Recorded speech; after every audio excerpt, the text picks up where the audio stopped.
Good evening everyone, I am Shubhra. Welcome back to my English learning series. আজকে একটা নতুন concept নিয়ে চলে আসছে। আজকে সবাই নিশ্চয়ই ঝাড়ু দেখে অবাক হচ্ছ যে আসলে ঝাড়ু দিয়ে কি হবে। আই গেস সবাই তো টোটালি কনফিউজ যে ঝাড়ু দিয়ে আসলে বেসিক্যালি কি হবে। আচ্ছা, ঝাড়ু দিয়ে আমরা নর্মালি তো বলে থাকি যে আমি ঝাড়ু দিচ্ছি। তাহলে আজকে আমি ঝাড়ু দিচ্ছি এটা ইংলিশ আমরা শিখে নিই যে আমরা ঝাড়ু দিচ্ছি। নর্মালি অ্যাট ফার্স্ট আমাদের জানতে হবে ঝাড়ু ইংলিশ কি। ঝাড়ু ইংলিশ হলো ব্রুম। ঝাড়ু ইংলিশ হলো ব্রুম।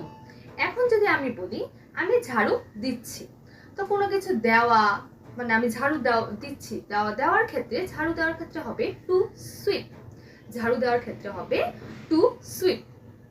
আর এখন যদি আমি বলি আমি ঝাড়ু দিচ্ছি, তাহলে হবে আই অ্যাম সুইপিং। আমি ঝাড়ু দিচ্ছি, আমি ফ্লোর ঝাড়ু দিচ্ছি। I am sweeping in the floor. যদি আমি ফ্লোর ঝাড়ু দিই বা কোনো কিছু ঝাড়ু দিচ্ছি বলতে আমরা সেটা বলতে পারি I am sweeping in the floor. Normally আমরা ঘর মুছি, ঘর মোছার ক্ষেত্রে আমরা বলতে পারি যে ঘর মুছছি, সেক্ষেত্রে আমরা বলতে পারি moving. I am moving in the floor. আর যদি ঘর মোছার ক্ষেত্রে আমরা বলতে পারি I am moving in the floor. আশা করি আজকে এই দুটো জিনিস অ্যাটলিস্ট ক্লিয়ার হয়ে গেল যে আমরা ঝাড়ু দেওয়ার ক্ষেত্রে কি বলবো আর ফ্লোর মোছার ক্ষেত্রে কি বলবো। That's all everyone, thank you for watching my video.